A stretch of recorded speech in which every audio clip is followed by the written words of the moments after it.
Twelfth के chemistry का आज का हमारा टॉपिक है संकुलन क्षमता। तो आज हम पढ़ेंगे संकुलन क्षमता क्या है, एससीसी संकुलन क्षमता किसे कहते हैं, एफसीसी संकुलन क्षमता किसे कहते हैं।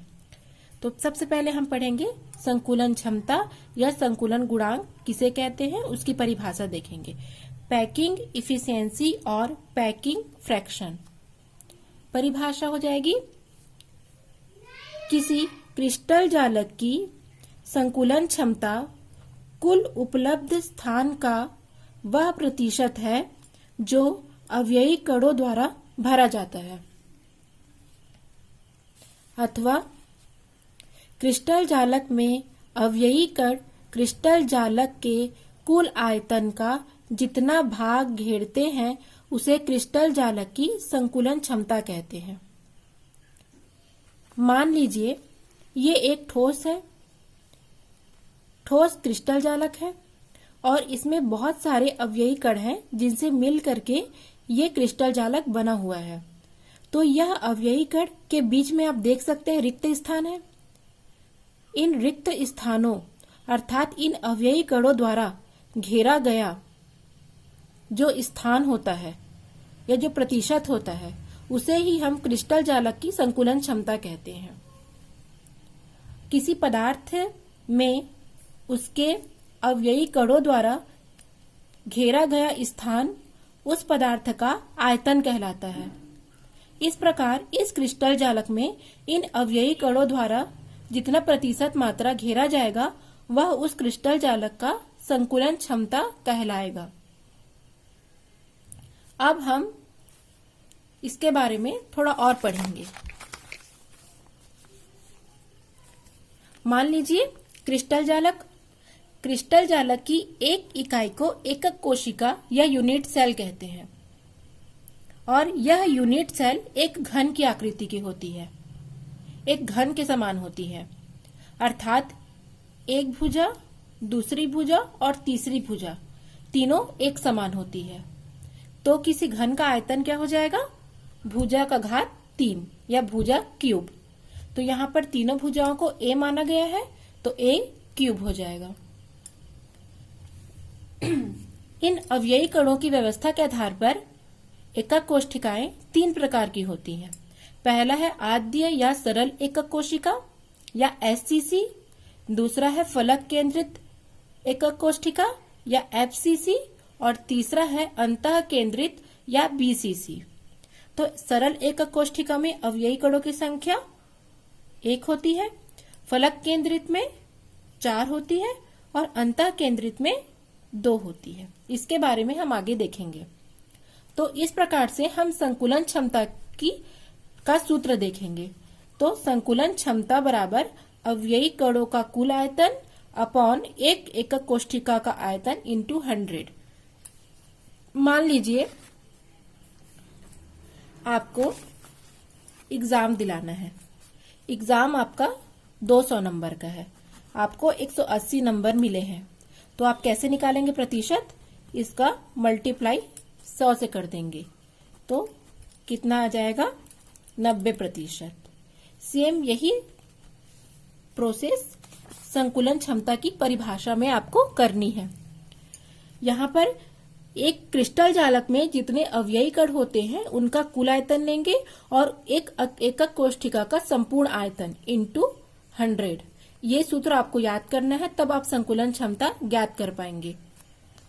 और यदि मान लेते हैं, यदि हम अवयवी कणों को एक गोला मान लेंगे तो गोले की त्रिज्या r और गोले का आयतन हो जाएगा 4/3 पाई r का क्यूब। ये सूत्र है। तो संकुलन क्षमता बराबर परमाणु क्रमांकों या अवयवी कणों को Z से प्रदर्शित करते हैं। तो Z इंटू 4/3 पाई r का cube upon a cube into 100। इसी सूत्र से हमको आगे संकुलन क्षमता ज्ञात करनी है। तो सबसे पहले हम देखेंगे सरल घनीय एकक कोशिका में संकुलन क्षमता।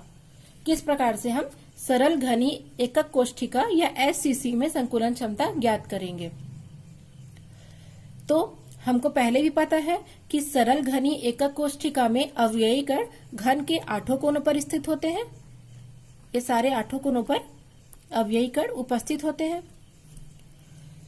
यदि हम इस क्रिस्टल जालक को देखें तो इस क्रिस्टल जालक की प्रत्येक इकाई एकक कोष्ठिका कहलाती है। तो इसके बारे में हमने पूर्व में पढ़ चुका है कि इस प्रकार के इकाई सेल में अवयवी कण केवल 8 कोनों पर स्थित होंगे। आप देख सकते हैं, मान के चलिए ये एक घन है या एक क्रिस्टल जालक है। तो क्रिस्टल जालक में यदि यहाँ पर एक अवयवी कण अगर हम लेते हैं तो वो अवयवी कण चारों भाग में बराबर डिवाइड होगा, 1/4, 1/4, 1/4, 1/4। यदि इसे अगर हम बीच से कट कर लेते हैं, तो इधर के जो है यहाँ भी 1/4, 1/4। इस प्रकार से ये जो अवयवी कण है वो इनमें और इनमें बराबर भागों में बटेगा, अर्थात 1/8, 1/8 सभी में बराबर भागों में बटेगा। तो इस प्रकार से यदि हम इसे ज्ञात करेंगे या इसे यदि हम इस प्रकार की संरचना में देखेंगे तो हमको इस प्रकार की संरचना दिखाई देगी। तो यदि हम एकक कोष्ठिका में अवयवी कणों की संख्या देखें तो चूंकि 8 कोने हैं तो 8 कोने और प्रत्येक कोने का 1/8वां भाग प्रत्येक में डिवाइड हो रहा है, तो 1/8 तो क्या हो जाएगा, एक कण आपको प्राप्त होगा। इतना तक तो आप लोग को समझ में आ गया होगा। अब इसके आगे हम संकुलन क्षमता ज्ञात करेंगे।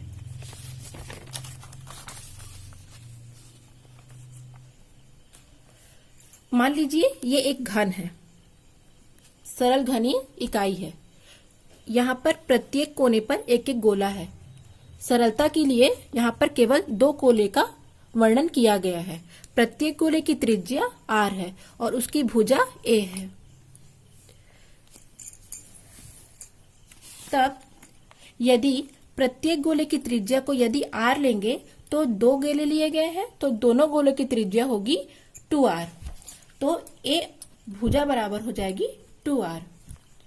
अब हमको पता है संकुलन क्षमता की परिभाषा से हमने देख रखा है कि संकुलन क्षमता बराबर z इंटू 4/3 पाई r का क्यूब a क्यूब इंटू 100। इस सूत्र में मान रखेंगे तो हम निकाल चुके हैं अवयवी कणों की संख्या। अवयवी कणों की संख्या हम कितने निकाल चुके हैं, यहाँ पर एक निकाले हैं। तो z की वैल्यू 1 आएगी, 4/3 पाई r का क्यूब अपॉन, यहाँ भुजा को हमको त्रिज्या में बदलना पड़ेगा। तो a का क्यूब कितना आया था, 2r। तो क्या लिखेंगे इसको हम, 2r का क्यूब इंटू 100। अब हम इसकी वैल्यू रखेंगे तो 1/4 पाई की वैल्यू होती है 3.14 इंटू r का क्यूब अपॉन 4/3 इंटू 2r का क्यूब इंटू 100। इसे अगर हम हल करेंगे तो 2r into 2r into 2r तो कितना हो जाएगा, 8 और r का क्यूब। तो इस वैल्यू को रख लेंगे इंटू 3/4 इंटू r का क्यूब अपॉन 8r का क्यूब इंटू 300। तो यहां से r का क्यूब कट जाएगा और जब हम इसे हल करेंगे तो 52.36 या 52.40% हमको प्राप्त होगा। ये मैंने हल करके निकाला है। एक बार और देख लेते हैं। प्रत्येक गोले की त्रिज्या r, अतः 2 गोले की त्रिज्या 2r। ये भुजा की वैल्यू है। अब संकुलन क्षमता z इंटू 4/3 पाई r का क्यूब अपॉन a का क्यूब इंटू 100। z की वैल्यू अवयवी कणों की संख्या 1 है, 1 रखेंगे यहाँ पर, सेम उतार लेंगे। उसके पश्चात पाई की वैल्यू 3.14 होती है, तो 1 इंटू 4 इंटू 3.14 इंटू r का क्यूब। अब यहाँ पर जो क्यूब में जो 3 था उसको हम यहाँ लिख लेंगे। तो इस प्रकार से 52.36 आ जाएगा। अतः सरल घनी इकाई सेल में 52.36% भाग अव्ययी कणों द्वारा घेरा होता है।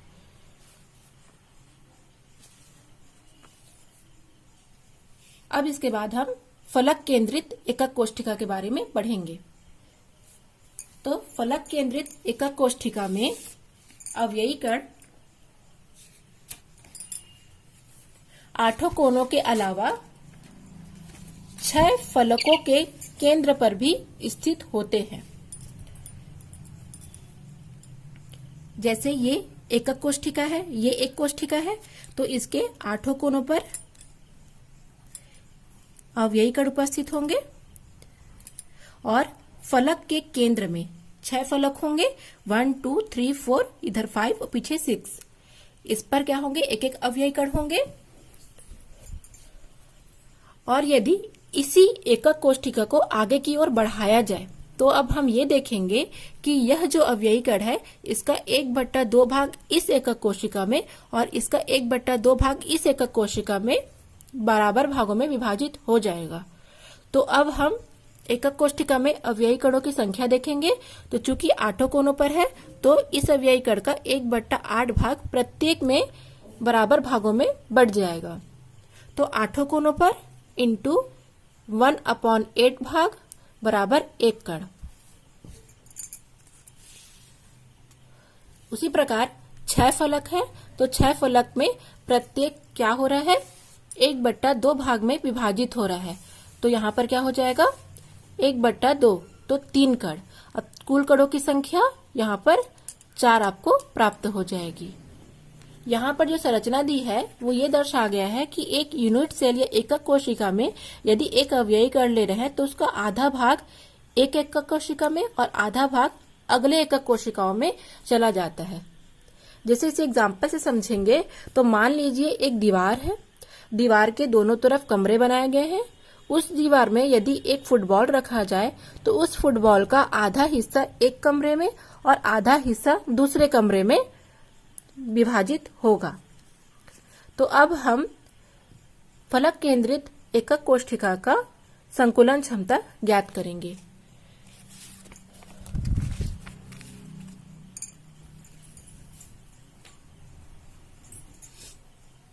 तो इसके लिए यहाँ पर 2 चित्र दिए गए हैं, 2 घन, एक फलक यहाँ लिया गया है।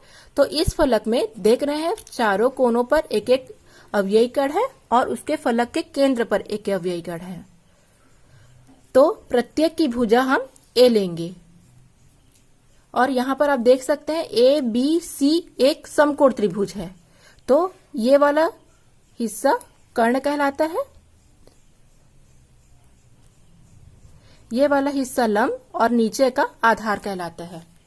तो अब हम पाइथागोरस प्रमेय से देखेंगे।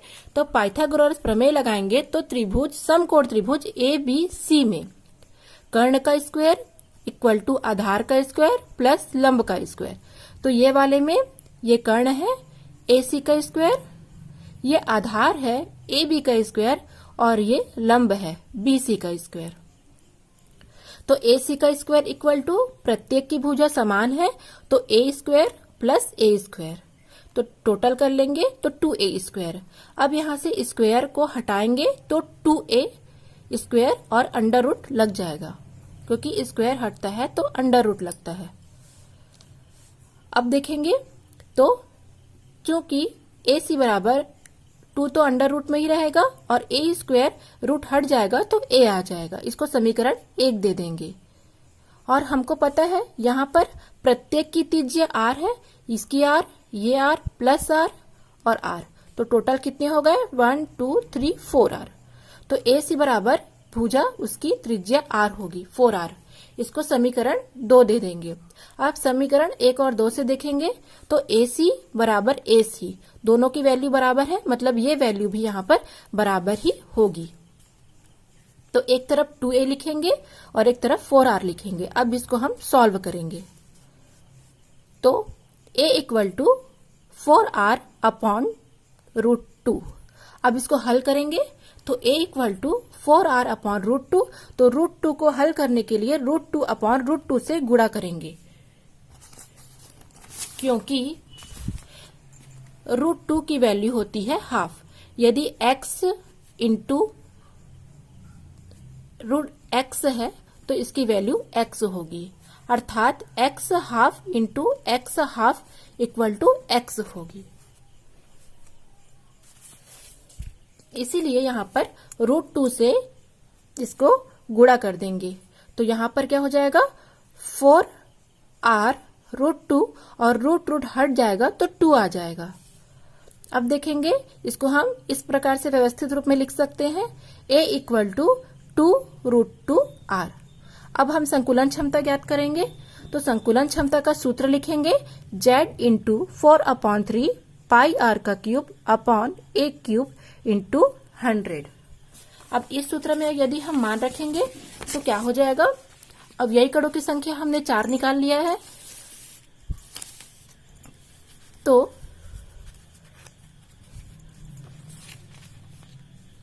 अवययी कणों की संख्या यहाँ पर 4 इंटू 4/3 पाई r का क्यूब अपॉन ये वैल्यू निकाले हैं 2√2 r का क्यूब इंटू 100, क्योंकि यहाँ पर भुजा के रूप में त्रिज्या ली गई है, भुजा को त्रिज्या में परिवर्तित किया गया है।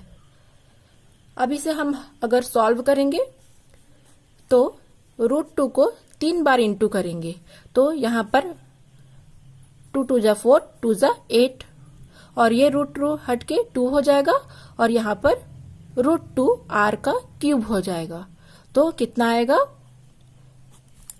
16 √2 r का क्यूब। अब ये वैल्यू को हम यहाँ रखेंगे, तो 4 इंटू 4/3 और पाई की वैल्यू होती है 3.14 इंटू r का क्यूब अपॉन 16 √2 r का क्यूब इंटू 100।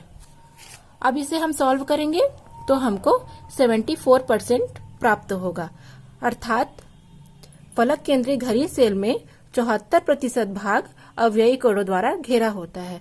अब इसको अगर हम हल करेंगे तो आप ये देख सकते हैं, यहाँ पर √2 की वैल्यू 1.414 होती है, तो यहाँ पर उसके हम रखेंगे 4 4 जा 16 इंटू 3.14 अपॉन 3 इंटू 16 इंटू √2 की वैल्यू रखेंगे 1.414 इंटू 100। इसको आप सॉल्व करेंगे तो 74% आपको प्राप्त होगा। तो ये वीडियो जरूर देखें, क्योंकि ये क्वेश्चन एग्जाम के लिए बहुत इंपॉर्टेंट है और ये क्वेश्चन पूछा ही जाता है।